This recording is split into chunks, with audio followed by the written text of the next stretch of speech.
जय श्री राम सभी को जय श्री राम आपके अपने चैनल पर। चलिए शुरू करते हैं आज का अंक। सबसे पहले प्रभु के श्री चरणों की वंदना करेंगे हाथ जोड़कर, और फिर उसके बाद हम शुरू करेंगे। पेज नंबर 98 पढ़ना है आज हमको। कल हमने पेज नंबर 96 पढ़ा और देखा कि प्रभु शिव जी की बारात का हमने उल्लेख देखा।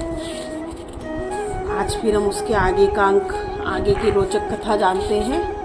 इसी के साथ शुरू करते हैं। सभी देवी देवताओं से हाथ जोड़कर आह्वान करेंगे कि आप आइए और हमारे साथ इस पावन ग्रंथ को श्रवण करें। तो चलिए शुरू करते हैं। कल हमने पेज नंबर 97 का आधा हमको पढ़ना है, लास्ट वाला श्लोक।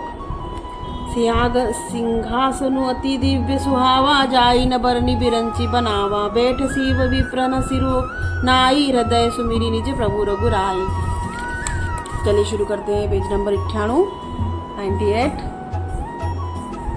रामचरितमानस बालकांड का पेज नंबर 98।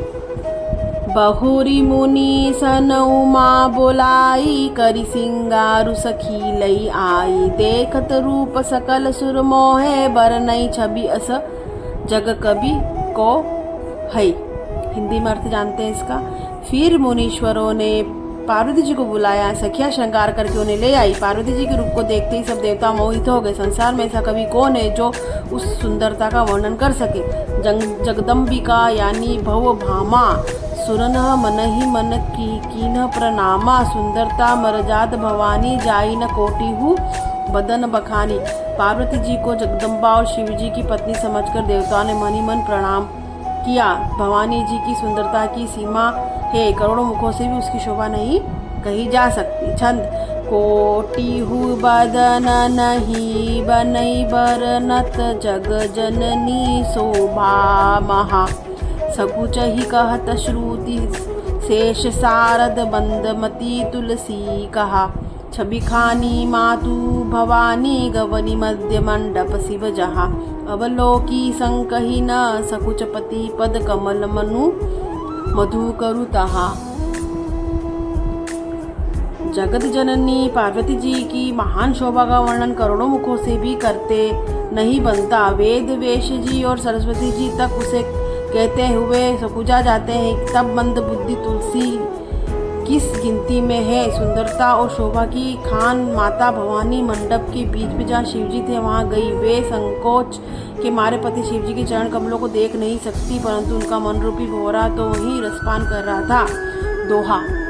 मुनि अनुशासन गणपति ही, पुठेहु शंभु भवानी, को मुनि संशय करई, जनी सुर अनादि सिंह जानी।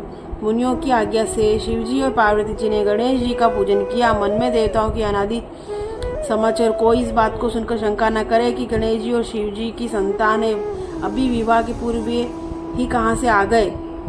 जसी विवाह कई विधि श्रुति गाई, महामुनि न हसो सब करवाई। गही गिरिश कुश कन्या पानी, भवती समरपी जानी भवानी। वेदों के विवाह की जैसी रीति कही गई है, महामुनियों ने वह सभी रीति करवाई। पर्वतराज हिमाचल ने हाथ में कुश लेकर तथा कन्या का हाथ पकड़ उन्हें भवानी शिव पत्नी जानकर शिव जी को समर्पण किया। पानी ग्रहण सब कीन महेशा, सिंह हर्षे तब सकल सुरेशा। वेद मंत्र बुनिमर उच्च रही, जय जय जय शंकर सुर करही। जब महेश्वर शिव जी ने पार्वती जी का पाणी ग्रहण किया, तब इंद्रादि सब देवता हृदय में बड़े ही हर्षित हुए। श्रेष्ठ मुनिगण वेद मंत्रों का उच्चारण करने लगे और देवगण शिव जी का जय जयकार करने लगे। बाज ही बाजन विविध विधाना, सुमन वृष्टि नभ भई विधि जाना। हर गिरि जाकर भयो विबाहु, सकल भुवन भरी रहा उछाहु। अनेकों प्रकार के बाजे बजने लगे, आकाश से नाना प्रकार के फूलों की वर्षा हुई। शिव पार्वती जी का विवाह हो गया, सारे ब्रह्मांड आनंद से भर गया। दासी दास तुरंग रत्नागा, धेनु बसन मणि वस्तु विभागा। अन्न कनक भाजन भरी जाना, दाइज दिन न जाई बखाना। दासी दास घोड़े रथ हाथी गाय वस्त्र मणि आदि अनेक प्रकार की चीजें, अन्न तथा सोने के बर्तन गाड़ियों में बदलाव लदवा कर दहेज में दिए, जिनका वर्णन नहीं हो सकता।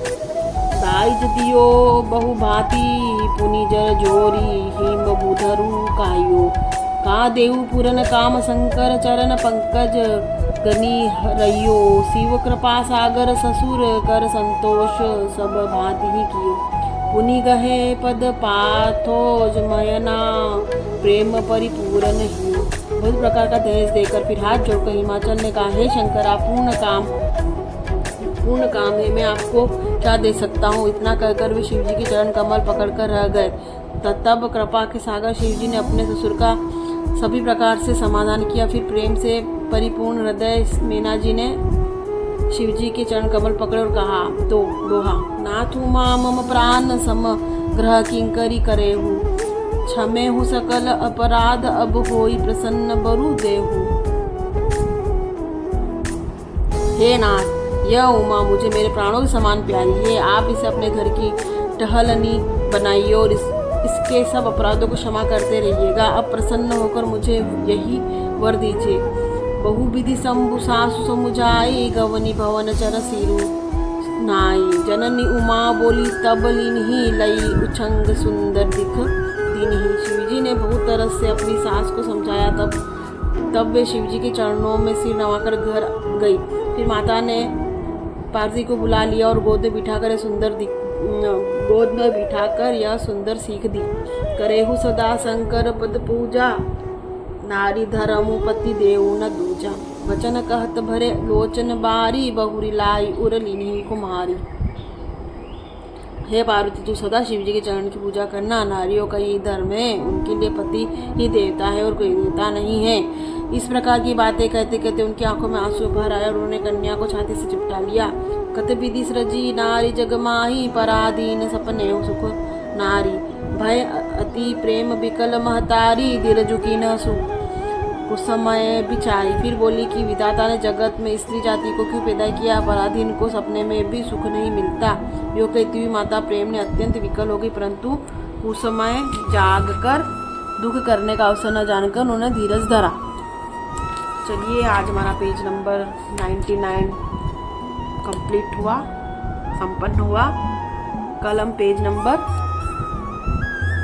100 पढ़ेंगे, 100 पढ़ेंगे और कैसे पता ही नहीं चला हमारा सफ़र आज पेज नंबर 100 तक आ गया। और ये सफ़र बहुत ही सुहाना लग रहा है, बहुत ही आध्यात्मिक, हमको बहुत ही शांति प्रदान हुई है। और अभी हम भगवान माता पार्वती शिव जी की विवाह की कथा, इसमें हमको इतना सारा नॉलेज, इतनी सारी जानकारी मिल रही है और कैसे इतना सारा हमने पेज पढ़ लिए पता ही नहीं चला आप लोगों के साथ। तो आप को अगर कोई भी सुझाव देने हैं तो कमेंट में आप लिख सकते हैं। आपको अगर कुछ भी सुझाव देने हैं, आपको कोई भी अगर कोई बात बोलनी हो, और लाइक करें, शेयर करें, सब्सक्राइब करें, इस चैनल को सपोर्ट करें।